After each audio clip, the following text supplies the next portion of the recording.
This is TTS Times Wire News, providing fast and efficient narrations of the latest news articles for those on the go. We upload every weekday at noon Eastern Standard Time. Be sure to like and subscribe. Why police have been quitting in droves in the last year. Asheville, North Carolina, has been among the hardest hit by police departures in the wake of last year's George Floyd protests. About a third of the force quit or retired. By Neil MacFarquhar. June 24, 2021. Last updated 7:35 a.m. ET.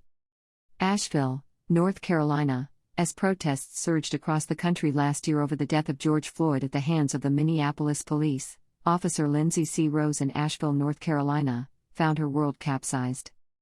Various friends and relatives had stopped speaking to her because she was a cop. During a protest in June around police headquarters, a demonstrator lobbed an explosive charge that set her pants on fire and scorched her legs. She said she was spit on. She was belittled. Members of the city's gay community, an inclusive clan that had welcomed her in when she first settled in Asheville, stood near her at one event and chanted, "All gay cops are traitors," she said. By September, still deeply demoralized despite taking several months off to recuperate, Officer Rose decided that she was done. She quit the police department and posted a sometimes bitter, sometimes nostalgic essay online that attracted thousands of readers throughout the city and beyond. "I'm walking away to exhale and inhale, I'm leaving because I don't have any more left in me right now," she wrote. "I'm drowning in this politically charged atmosphere of hate and destruction." Officer Lindsay C. Rose was with the department for 7 years before quitting last year. Credit, Clark Hodgen for the New York Times. Officer Rose was hardly alone. Thousands of police officers nationwide have headed for the exits in the past year. A survey of almost 200 police departments indicated that retirements were up 45% and resignations rose by 18% in the year from April 2020 to April 2021 when compared with the previous 12 months, according to the Police Executive Research Forum, a Washington Policy Institute. New York City saw 2,600 officers retire in 2020 compared with 1,509 the year before. Resignations in Seattle increased to 123 from 34 and retirements to 96 from 43.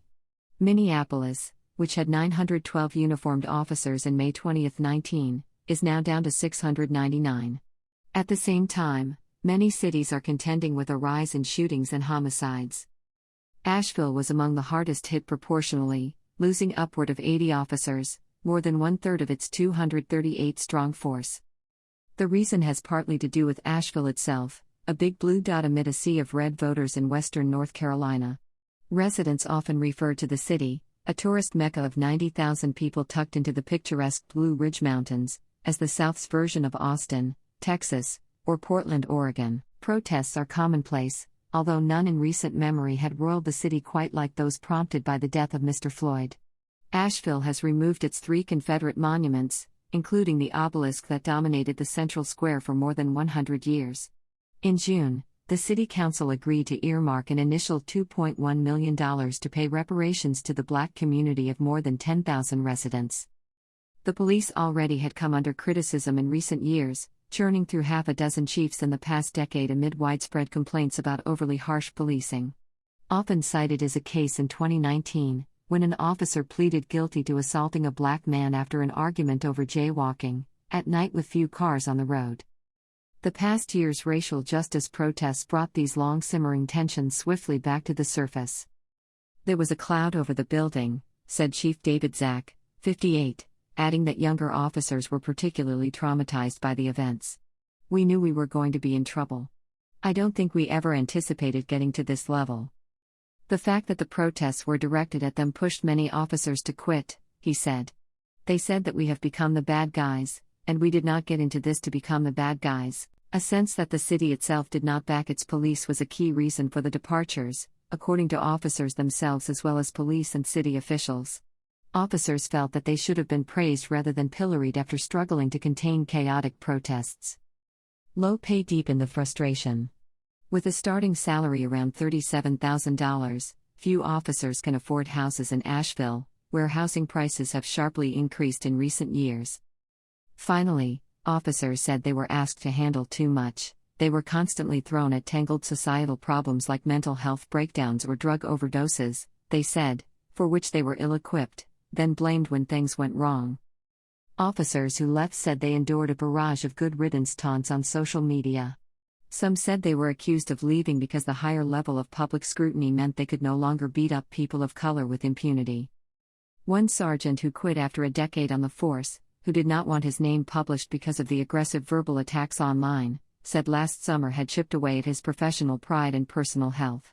He could not sleep and drank too much. In September, somebody dropped a coffin laden with dirt and manure at the front door of police headquarters. The message was taking a different turn, Chief Sack said. The message was not about police reform, but, we endorse violence against police. Of the more than 80 officers who left, about half found different professions and the other half different departments, Chief Sack said. New careers included industrial refrigeration, construction, real estate and pharmaceutical sales, anything far removed from policing. Some officers decided that Asheville was the problem. Alec N. Doman, 30, a former Marine infantryman, could not afford a house in the city, and the rage directed at officers during the protests shocked his wife, who watched it lit on Facebook. He took a police job in nearby Greenville, South Carolina, and bought a house. It is night and day, he said. I can't tell you how many times I'll be in uniform and someone comes up and shakes my hand, thanking me for what I do. The George Floyd protests in Asheville lasted just 4 or 5 nights, far less than in other cities, yet many activists said they remain alarmed by the degree of force police used against demonstrators. Officers fired tear gas to disperse them, and in one widely criticized incident, the police ransacked a medical tent, chasing off the volunteers, slashing water bottles and destroying first aid supplies. City officials seemed torn about how to respond. At first, Chief Sack defended the officers over the medical tent episode, saying water bottles were constantly heaped at officers, but he apologized amid the subsequent uproar. Mayor Esther Manheimer dropped into one daily police briefing, lauding the department's efforts. The very next day, she publicly accused the police of mishandling events, several officers said. Ms. Manheimer, mayor since 2013, said in an interview that the city was facing a clash of cultures, and that she had obviously not perfected her efforts to thread the needle of supporting law enforcement employees, but at the same time demanding and calling for needed change. Calls for defunding the police have continued, with many Asheville residents saying the department's problems started long before last year's protests. Rob Thomas of the Racial Justice Coalition grew up in what he described as a drug house in the now gentrified North Side. He said the black community has long felt targeted, and he learned early that there was an unwritten rule among police officers that they would beat anyone who ran from them. To him, the officers leaving is not a big concern. The ones who left are collateral damage of people advocating for change, he said. It is not these individual officers who are so bad or so wrong. The system itself is kind of messed up. Recruitment all over the country, given negative attitudes toward the police, has also become a slog, prompting Asheville to approve a modest salary increase. Several other cities, hearing about the mood among the police in Asheville, put up billboards there hoping to attract officers who were ready to move. It takes roughly a year to train new officers in Asheville, and of 7 who started in December, 6 have already quit, Chief Sack said. To make do, the APD has trimmed its services even as shootings and other violent crimes escalated, a trend that has been seen across the country and which many experts have connected to disruption from the pandemic. The police received about 650 calls for shots fired last year, Chief Sack said, and there were 10 homicides, compared with 7 the year before. Aggravated assaults were also up. The department shuttered a downtown satellite office, stopped bicycle patrols and is making fewer traffic stops. It published a list of 10 incidents to which it would no longer dispatch officers, including some vehicle thefts, and urged citizens to file simple complaints online rather than calling. All but one of the 7 officers who investigated domestic violence and sexual assault left, so the department is trying to get 3 officers up to speed on the skills needed. A lot of our experience is walking out the door, Chief Sack said. With a third of the police force gone, some activists and residents said they worried that the city would squander an opportunity for change, hiring replacements instead of exploring alternatives. Justin Souther, the manager of Malaprop's bookstore, said that what he considered police overkill during the George Floyd protests renewed his conviction that Asheville should not be as reliant on law enforcement for dealing with issues like the homeless people who inhabit downtown. "People need help, not punishment," he said. Jill Coleman in the Spice and Tea Exchange echoed those sentiments, yet admitted that she was worried when she heard about rising violent crime.